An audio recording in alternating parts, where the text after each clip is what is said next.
हरि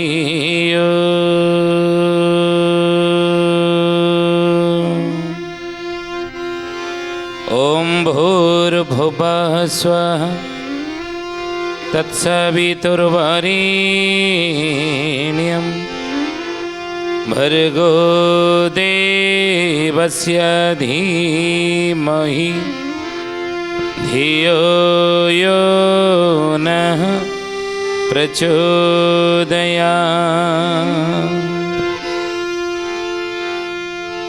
महाब्रह्म निर्विकल्पं पूर्णानन्दमयं हरि सर्वघटेज अच्युत तस्य पदे नमाम्यहम्।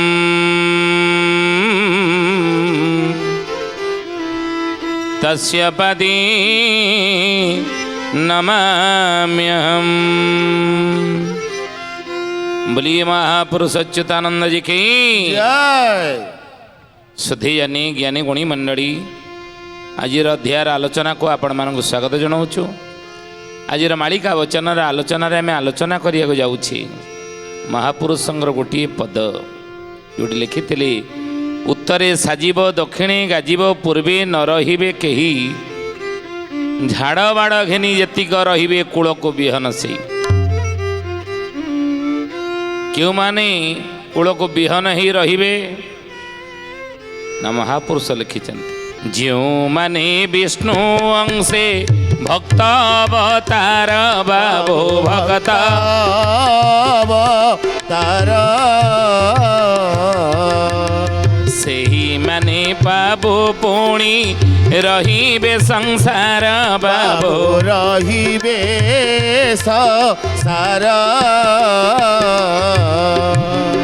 जो माने विष्णु अंशे भक्त अवतार जो माने विष्णु अंशरे भगवत कला नहीं भक्त भाव रे संसार जन्म ही थिबे अच्युतानंद महापुरुष कहते राम रे से माने ही संसार रहिबे। ई कथा उपरे महापुरुष हरिदास छतिया बटरे शून्य समाधि नहीं थिबा संत महात्मा हरिदास तंगर मैत्र नीलाद्रि नंदन आगे कहउचंती ए मैत्रे नई करी देवे भगत मो पाद को धोई बाबो मो पाद को धोई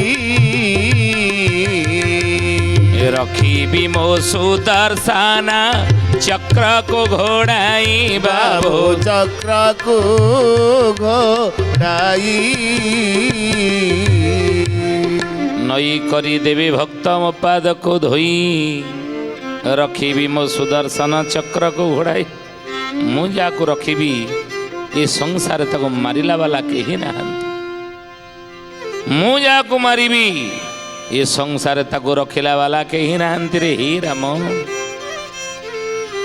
मारे हरित रखे कि रखे हरित मारे कि यदि हरि मारिबो ताले संसार किए रखिबे कहीं रक्षा करि परिबेनी हम जदि हरि रखिबो ये दुनिया रे कहार बा साध्य अच्छी ताको मारिला वाला संसार कहीं ना तेणु महापुरुष यही कथा कहते रखी मो सुदर्शन चक्र को घोड़ाई मो सुदर्शन चक्र को घोड़ाई रखी थी किंतु हे ज्ञानी गुणी मंडली सुधीयानी महाप्रभु कौन निजे रखिबे ना ना महाप्रभु तांग भक्त मान को जो माने कूल को विहन ही रहिबे भल लोक जो माने संसार जो माने भल लोक जो माने सत्वगुणी संपन्न जो माने नीति बाटरे सत बाटरे धर्म पथरे चलिया पई सबले इच्छा करंती सबले चलिया पई प्रयास करंती सबले चलिया पई चेष्टा करंती उद्यम करंती जो माने सबले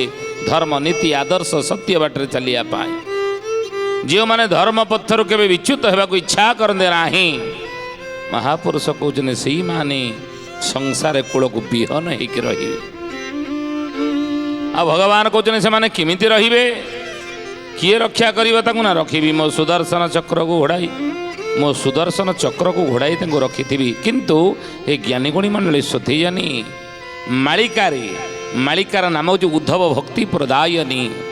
ଇଏ ଉଦ୍ଧବ ଭକ୍ତି ପ୍ରଦାୟନୀ ଏ ମାଳିକାରେ ମହାପୁରୁଷ କହୁଛନ୍ତି ପ୍ରଭୁ ଅଷ୍ଟଚଣ୍ଡୀମାନଙ୍କୁ ସବୁ ଦାୟିତ୍ୱ ଦେଇଛନ୍ତି ଯେ ତାଙ୍କ ଭକ୍ତମାନଙ୍କୁ ସବୁ ସୁରକ୍ଷିତ କରି ରଖିବା ପାଇଁ।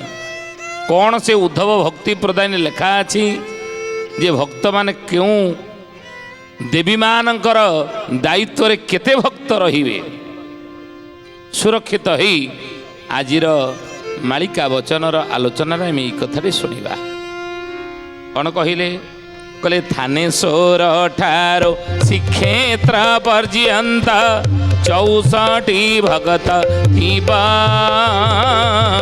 ତୁମ୍ଭେ ଅଷ୍ଟ ଦେବୀ ଭକ୍ତ କୁମୋର ସାଇତି ଯତନେ ରଖିବା। ସାଇତି ଯତ୍ନେ ରଖିବା ହେ ସୁଜନେ, ସାଇତି ଯତ୍ନେ ରଖିବା,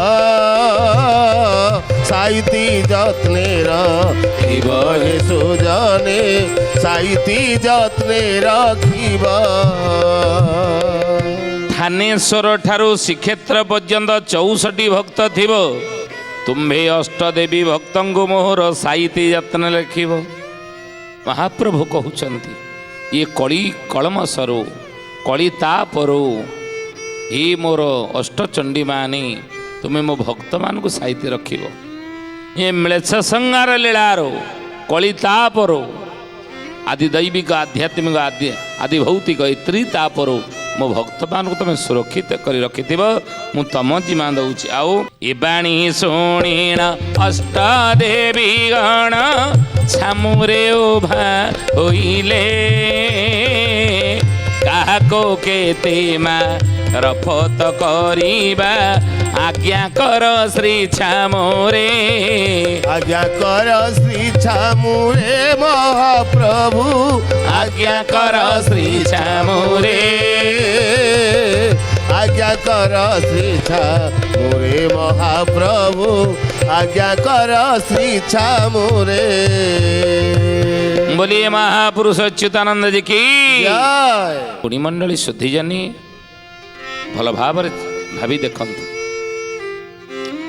जुग परिवर्तन अवश्य हेब, जुगर परिवर्तन अवश्य हेब। नुआ जुग आसीब, नवजुग आसीब। ये पृथ्वी रे स्वर्गर आमे अनुभव करि परिबा। ये पृथ्वी वक्षर स्वर्गर अनुभव आमे करि परिबा। ये धरा पुणी थरे स्वर्गरे परिणत हो।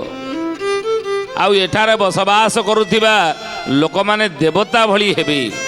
पृथ्वी रे बसवास करुथिबा मनुष्य माने देवता ही जीवे। जेउटी देवता रहिले ताको कोन स्वर्ग को आजीवन ना नरक? स्वर्ग को आजीवनी। तो ये धरा स्वर्गरे परिणत हो, अर्थात ये पृथ्वी स्वर्गरे परिणत हो।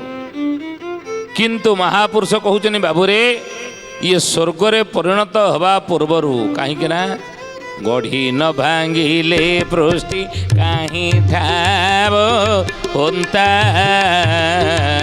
तेणु करी नाश कले करम करता। तेणु करी नाश कले करम करता, तेणु करी नाश कले करम करता। ए बाणी शुणिन अष्टचंडीगण छामुरे उभा होइले, काहाको केते मारफत करिबा आज्ञा कर श्री छामुरे। बोले हे प्रभु काहाको केते मारफत आपण देबे? कहा कौ देवी मानकु तांग दायित्व केते भक्त को मारफत करके आपण देबे कहूनांती। तुम्हे मोर दासी भक्तों को आश्वासी जतने रखाई थिब, जतने रखाई थिब हे सुजने जतने रखाई थिब। जेते बेले आज्ञा तुम्हंकु करिबु गणिता करिण देव, शुण सुजने गुणी बेल काल आसी लाड़ी हे शुण सुजने गुणी। बोले मोर भक्त मान जो माने थिबे ये अष्टचंडी माने तुम्हें भक्त मान को तुम्हें साइतिकी रखिथिब जत्न रे। ଯେତେବେଳେ ପୁଣି ଯୁଗ ପରିବର୍ତ୍ତନ ହେଇଯିବ, ଇଏ ବିନାଶ ଲୀଳା ଯେତେବେଳେ ସରିଯିବ, ମୋର ମେଳଛ ସଂହାର ଲୀଳା ଯେତେବେଳେ ସମାପନ ହେବ, ସେତେବେଳେ ମୋ ଭକ୍ତମାନଙ୍କୁ ତୁମେ ଗଣିତା କରିକି ଦେବ। ଯେତିକି ତୁମ ଦାୟିତ୍ୱରେ ଦେଉଛି ଗଣି ଗଣିକି ମୋତେ ଦେବ। ମନ ଦେଇକି ଶୁଣନ୍ତୁ, ହେ ଜ୍ଞାନୀ ଗୁଣୀ ମଣ୍ଡଳୀ, ମାଳିକାର ନାମ ହେଉଛି ଉଦ୍ଧବ ଭକ୍ତି ପ୍ରଦାୟନୀ। ଏଇଥିରେ ମହାପୁରୁଷ ଲେଖିଛନ୍ତି ଏଇ କଥା। କ'ଣ କହିଲେ? ବୋଲେ ତୁମ୍ଭେ ଅଷ୍ଟ ଦେବୀ ଆମ୍ଭ ସେବା ସେବୀ ଆମ୍ଭ ବଚନ ଘେନିବ, ଆମ୍ଭ ବଚନ ଘେନିବ ହେ ସୁଜନେ, ଆମ୍ଭ ବଚନ ଘେନିବ। ମୋ ଗହଣ ଦଳ ଯେଉଁ କୋଠ ଦଳ ସାଇତି ଯତନେ ରଖିବ, ଶୁଣ ସୁଜନେ ଗୁଣୀ ବେଳ କାଳ ଆସିଲାଣି ହେ ଶୁଣ ସୁଜନେ ଗୁଣୀ। ସୁଧିଜାନି ଜ୍ଞାନୀ ଗୁଣୀ ମଣ୍ଡଳୀ, ମାଳିକାରେ ମହାପୁରୁଷ ଲେଖିଛନ୍ତି ପ୍ରଭୁଙ୍କର ଚାରି ଦଳ। ପ୍ରଭୁଙ୍କର ଚାରି ଦଳ କ'ଣ କ'ଣ ସେ ଦଳ ଗୁଡ଼ିକର ନାଁ ଲେଖିକି ରଖନ୍ତୁ। ଏକ ହେଲା କୋଠ ଦଳ, ଦୁଇରେ ହେଉଛି ପ୍ରଭୁଙ୍କର ଅନ୍ୟ ଗୋଟେ ଦଳ ଯାହାକି ଗହଣ ଦଳ। ସେ ଗହଣ ଦଳର ଅନେକ ଭକ୍ତମାନେ ଥିବେ, ପ୍ରଭୁଙ୍କର କୋଠ ଦଳରେ ଅନେକ ଭକ୍ତମାନେ ଥିବେ। ଆଉ ଗୋଟେ ଦଳର ନାମ ହେଉଛି ଅନନ୍ତ ଦଳ। ସେ ଅନନ୍ତ ଦଳରେ ମଧ୍ୟ ପ୍ରଭୁଙ୍କର ବହୁତ ଭକ୍ତମାନେ ମଧ୍ୟ ଥିବେ। ଆଉ ଗୋଟେ ଦଳର ନାମ ହେଉଛି ପଦ୍ମ ଦଳ ବା ନିତ୍ୟ ଦଳ। ତେଣୁ ଇଏ ଚାରି ଦଳରେ ପ୍ରଭୁ କ'ଣ କରିଛନ୍ତି ନା, ଯେଉଁ ଭକ୍ତମାନେ ରହିବେ ମ୍ଲେଚ୍ଛ ସଂହାର ପରେ ଯେଉଁ ଭକ୍ତମାନେ ରହିବେ, ଏ ଜ୍ଞାନୀଗୁଣୀ ମଣ୍ଡଳୀ ସୁଧିଜାନି ସେ ଭକ୍ତମାନଙ୍କୁ ଚାରି ଦଳରେ ପ୍ରଭୁ ବିଭକ୍ତ କରିଛନ୍ତି। ଗହଣ ଦଳ, କୋଠ ଦଳ, ଅନନ୍ତ ଦଳ, ପଦ୍ମ ଦଳ, ନିତ୍ୟ ଦଳ, ଏଇଭଳି ଭାବରେ ପ୍ରଭୁ ଚାରି ଦଳରେ ଭକ୍ତମାନଙ୍କୁ ବିଭକ୍ତ କରିଛନ୍ତି। ଆଉ ଏ ଚାରି ଦଳକୁ ପ୍ରଭୁ 16 ମଣ୍ଡଳରେ ବିଭାଜିତ କରିଛନ୍ତି। 16 ମଣ୍ଡଳରେ। ତେଣୁ ମହାପୁରୁଷ କହୁଛନ୍ତି ଏ କଥା, କଳିକି ଅବତାରେ ବାରଣ ବେଳରେ ଗଣିତା କରିଣ ଦେବ, ମୋ ଭକ୍ତ ଯେ ମନ୍ତେ ବିଭ୍ରମ ନୋହିବେ ଯତ୍ନେ ସାଇତି ରଖିବ, যত্নে সাইতি রাখিব হে সুজনে, যত্নে সাইতি রাখিব, যত্নে সাইতি রাখিব হে সুজনে, যত্নে সাইতি রাখিব। କଳିକି ଅବତାରେ ବାରଣ ବେଳରେ ଗଣିତା କରିଣ ଦେବ। ମହାପ୍ରଭୁ କହୁଛନ୍ତି ଅଷ୍ଟଚଣ୍ଡୀ ମାନଙ୍କୁ, ହେ ମୋର ଚଣ୍ଡୀ ମାନେ, ମୋର ସହଚରୀ ମାନେ, ତୁମେ ମୋର ଯେଉଁ କଳିକି ଅବତାର ହେବ, ଇଏ କଳିକି ଅବତାରେ ବାରଣ ବେଳ ଯେତେବେଳେ ଆସିବ, ଏ କଳିକି ଅବତାର ସମୟରେ ଯେତେବେଳେ ବାରଣ ବେଳ ଆସିବ, ବାରଣ କହିଲେ କ'ଣ ନା ଶେଷ ବେଳ। ଗୋଟେ ଯୁଗର ଶେଷ ବେଳକୁ ବାରଣ ବେଳ କହନ୍ତି। ତେଣୁ ଏ କଳି ଯୁଗରେ ଯେତେବେଳେ ଶେଷ ସମୟ ହେଇଯିବ, ସତ୍ୟ ଯୁଗର ଆଗମନ ହେଇଯିବ, ସେତେବେଳେ ଗଣିତା କରିଣ ଦେବ। ମୋତେ ଗଣିକି ଯାହା ଦେଇଛି ତମ ଦାୟିତ୍ୱରେ ମୋତେ ଗଣିକିରି ଦେବ। ମୋ ଭକ୍ତ ଯେ ମୋତେ ବିଭ୍ରମ ନ ହୋଇବେ ଯତ୍ନେ ସାଇତି ରଖିବ। ମୋ ଭକ୍ତମାନେ ଯେତେବେଳେ କେବେ ହେଲେ ବିଭ୍ରମ ଯେମିତି ନ ହୁଅନ୍ତି, ଭ୍ରମରେ ଯେମିତି ନ ପଡ଼ନ୍ତି, ତା ପାଇଁ ତୁମେ ସତର୍କ ରହିବ, ଯତ୍ନ କରିବ, ମୋ ଭକ୍ତମାନଙ୍କୁ ଗଣିକି ଦେବ। ଜ୍ଞାନୀ ଗୁଣୀ ମଣ୍ଡଳୀ ସୁଧିଜାନି, ଭକ୍ତମାନେ ଆଜି ବହୁତ ବିଭ୍ରମରେ ଅଛନ୍ତି। ଆଜି ଭକ୍ତମାନେ ବହୁତ ମଧ୍ୟ ବିଭ୍ରମରେ ହେଇଛନ୍ତି। ମହାପୁରୁଷ ଯେମିତି ବିଭ୍ରମ ନ ହେବେ। ବିଭ୍ରମ ନ ହେବେ ମାନେ କ'ଣ?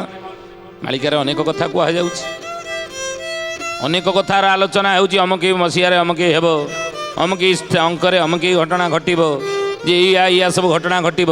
ତେଣୁ ଅନେକ ଅଛନ୍ତି ବିଭ୍ରମ ମଧ୍ୟ ହେଇଯାଆନ୍ତି। କେତେକ ଭକ୍ତମାନେ ନିଜକୁ କହନ୍ତି ଯେ ମୁଁ ହେଉଛି ଭଗବାନ, କିଏ ମୁଁ ହେଉଛି ପ୍ରଭୁ, ମୁଁ ହେଉଛି ଈଶ୍ୱର, ମୁଁ ହେଉଛି ଭକ୍ତ। ମୋର ନାମ ଦେଖ ଗ୍ରନ୍ଥରେ ରହିଛି, ତୋର ନାମ କାହିଁ ଦେଖା ବଉଳଲୋ, ତୋର নাম কাহি দেখা ବିନ୍ଦୁ ବସି ନାହିଁ ମିଥ୍ୟା ଭେକ ବହି ବାବା ଝିନୁହନ୍ତି ଏକା। ଜୟ জগন্নাথ জয় জগন্নাଥ জয় জগন্নাଥ জয় জগন্নাଥ ବୋଲିଏ ମହାପୁରୁଷ ଅଚ୍ୟୁତାନନ୍ଦ ଜି କି ଜୟ। ବିଭ୍ରମ ନହିବେ ମାନେ କ'ଣ? ପ୍ରଭୁ କହୁଛନ୍ତି ଦେବୀମାନଙ୍କୁ ମୋ ଭକ୍ତମାନେ ଯେମିତି ବିଭ୍ରମ ନ ହେବେ, ତ ସେଇଭଳି ଭାବରେ ତାଙ୍କୁ ଯତ୍ନରେ ସାଇତିକି ରଖିଥିବ। ବିଭ୍ରମ ଭକ୍ତ କାହିଁକି ବିଭ୍ରମ ହେବେ? କେତେବେଳେ ଭକ୍ତ କ'ଣ ବିଭ୍ରମ ହୁଅନ୍ତି? ହଁ ହୁଅନ୍ତି। ଅଚ୍ୟୁତାନନ୍ଦ ମାଳିକାରେ ଲେଖିଛନ୍ତି, ମାଳିକାର ନାମ ହେଲା ଶିବକଳ୍ପ ନବଖଣ୍ଡ ନିର୍ଘଣ୍ଟ। କହିଲେ ଭକ୍ତମାନେ କେମିତି ବିଭ୍ରମ ଆଜି କଳି ଯୁଗରେ ହେଇଛନ୍ତି ନା, ମୋର ନାମ ଦେଖ ଗ୍ରନ୍ଥରେ ରହିଛି, ତୁମ୍ଭ ନାମ କାହିଁ ଦେଖା ଏ ବିନ୍ଦୁ ବସି ନାହିଁ ମିଥ୍ୟା ଭେକ ବହି ବାବାଜୀ ନୁହନ୍ତି ଏକା। ତେଣୁ ମହାପୁରୁଷ କହୁଛନ୍ତି ଯେ ପ୍ରଶଂସା ରୂପକ ଅଫିମର ନିଶା ଯେଉଁ ଭକ୍ତ ଖାଇଥିବ ସେ ସବୁବେଳେ ଚାହିଁବ ମୋର ପ୍ରଶଂସା କରନ୍ତୁ। ନାଇଁ ଆଜିକାଲି ସମାଜରେ ହେଇ ଜ୍ଞାନୀ ଗୁଣୀ ମଣ୍ଡଳୀ ଶୋଧିଜାନି ଆପଣମାନେ ଦେଖନ୍ତୁ ଏ ଘଟଣା ଘଟିବାର ଆଜି ଆଉ ଅଭାବ ନାହିଁ। ହଁ ଆମକୁ କିଏ କହିଲା ପ୍ରଶଂସା କଲା ତାକୁ ତ ଶୁଣିବା ଉଚିତ ନୁହେଁ, କିନ୍ତୁ ନିଜ ମୁହଁରେ ଯଦି ନିଜର ପ୍ରଶଂସା କରିବା ମୁଁ ଭକ୍ତ, ମୋ ନାଁ ଦେଖ ଗ୍ରନ୍ଥରେ ମାଳିକାରେ ଲେଖା ଅଛି, ଅମୁକି ଗାଁରେ ଜନ୍ମ ହେଇଥିବ, ବାପା ମାଙ୍କ ନାଁ ଅମୁକେ ହେଇଥିବ, ମୁଁ ସେ ଭକ୍ତ ନାଁ ଅମୁକେ ହେଇଥିବ, ଇଏ ଭଗବାନଙ୍କର ଏତେ ବଡ଼ ଭକ୍ତ, କିନ୍ତୁ ନୀତି ଆଚାର ବିଚାର ସଂହିତା କିଛି ଠିକ୍ ନଥିବ। ଭକ୍ତ ତ ମୁଁ ଆଉ ମୋ ନାଁ ଗ୍ରନ୍ଥରେ ମାଳିକାର ଅଛି ଆଉ ଏଭଳି କହିକି ଯିଏ ପ୍ରଚାର କରୁଥିବ ଜାଣିବ ଯେ ସେ ଭକ୍ତ ତାଲିକାରେ ତା ନାଁ ଥିଲେ ମଧ୍ୟ ସେ ବିଭ୍ରମ ହେଇଛି ସେ ଭକ୍ତ। ଆଉ କେତେକ କ'ଣ କହିବେ ମୋତେ କାଳିଶୀ ଲାଗିଛି, ମୋତେ ତାରିଣୀ ଲାଗିଛି, ମୋତେ ସନ୍ତୋଷୀ ମା ଲାଗିଛନ୍ତି, ମୋତେ ଅମକି ସମକି ଠାକୁରାଣୀ ଲାଗିଛନ୍ତି, ମୁଁ ଭକ୍ତ ମୋ ନାଁ ମାଳିକାରେ ଲେଖା। ଏ ବିଭ୍ରମ ହେବା କଥା ନୁହଁ, ଏ ବିଭ୍ରମ ହେଇଛନ୍ତି ସେ ଭକ୍ତମାନେ।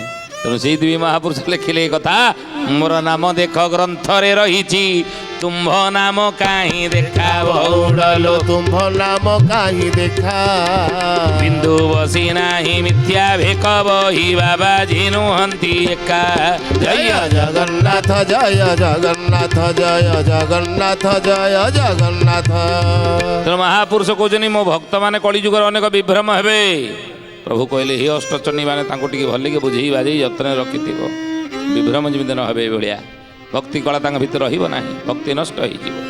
ତେଣୁ କେଉଁଠି କେଉଁଠି ଭକ୍ତମାନେ ମୋର ଥିବେ ପ୍ରଭୁ କହୁଛନ୍ତି ଅଷ୍ଟଚଣ୍ଡୀମାନଙ୍କୁ, କହିଲେ ବିରଜା ମଣ୍ଡଳ ପଦ୍ମ ବନ ସ୍ଥଳ ପରାଚି ମଣ୍ଡଳ ସୀମା ବଉଳଲୋ ପରାଚି ମଣ୍ଡଳ ସୀମା ଶ୍ରୀ ଭୁବନେଶ୍ୱର ଶ୍ରୀକ୍ଷେତ୍ର ମଣ୍ଡଳ ଭକ୍ତମାନଙ୍କ ଗରିମା। ଜୟ ଜଗନ୍ନାଥ ଜୟ ଜଗନ୍ନାଥ ଜୟ ଜଗନ୍ନାଥ ଜୟ ଜଗନ୍ନାଥ। କହିଲେ ବିରଜା ମଣ୍ଡଳ ଯାଜପୁରରେ ମୋର ଅନେକ ଭକ୍ତ ଥିବେ, ପଦ୍ମବନ ସ୍ଥଳ ନେମାଳରେ ମଧ୍ୟ ମୋର ବହୁତ ଭକ୍ତ ଥିବେ, ପରାଚି ମଣ୍ଡଳ କହିଲେ କାକଟପୁର ମଙ୍ଗଳା ପ୍ରାଚୀ କୂଳ ସେଠି ମୋର ବହୁତ ଭକ୍ତମାନେ ଥିବେ, ଏବଂ ଭୁବନେଶ୍ୱର ଏକାମ୍ର କାନନ ସେଠି ମୋର ଭକ୍ତମାନେ ଥିବେ, ଆଉ ଶ୍ରୀ ତୁଳସୀ କ୍ଷେତ୍ର ସ୍ଥଳେ ମୋ ଭକ୍ତ ସେଠାରେ ଜନ୍ମ ହେବେ ବଉଳଲୋ ସେଠାରେ ଜନ୍ମ ହେବେ। ପାରାଦୀପରେ ପାରେଶ୍ୱର ସ୍ଥାନରେ କିଛି ଭକ୍ତକୁ ରଖିବେ। ଜୟ ଜଗନ୍ନାଥ ଜୟ ଜଗନ୍ନାଥ ଜୟ ଜଗନ୍ନାଥ ଜୟ ଜଗନ୍ନାଥ। କହିଲେ ଶ୍ରୀ ତୁଳସୀ କ୍ଷେତ୍ର କେନ୍ଦ୍ରାପଡ଼ା, ଶ୍ରୀ ତୁଳସୀ କ୍ଷେତ୍ର ସିଦ୍ଧ ବଳଦେବଜୀ ଯେଉଁଠାରେ ଅଛନ୍ତି ସେଠି ମୋ ଭକ୍ତମାନେ ଅନେକ ଥିବେ। ଆଉ ମହାପୁରୁଷ କହୁଛନ୍ତି ପାରାଦୀପ ପାରେଶ୍ୱର, ପାରାଦୀପ ପାରେଶ୍ୱର ସେଠି ମୋ ଭକ୍ତମାନେ ଅନେକ ଥିବେ। ତେଣୁ ହେ ଦେବୀ ମାନେ ଅଷ୍ଟଚଣ୍ଡୀ ମାନେ ମୋ ଭକ୍ତମାନେ ଇଏ ସ୍ଥାନରେ ବହୁତ ଥିବେ, ତାଙ୍କୁ ଯତ୍ନରେ ସାଇତିକି ତୁମେ ମାନେ ରଖିବ। ତମ ଜିମା ମୁଁ ଦେଇକି ଯାଉଛି ଏତିକି, ମୋତେ ପୁଣି ମ୍ଲେଚ୍ଛ ସଂଗାର ପରେ ଗଣିତା କରିକି ତମେ ମୋତେ ଦେବ।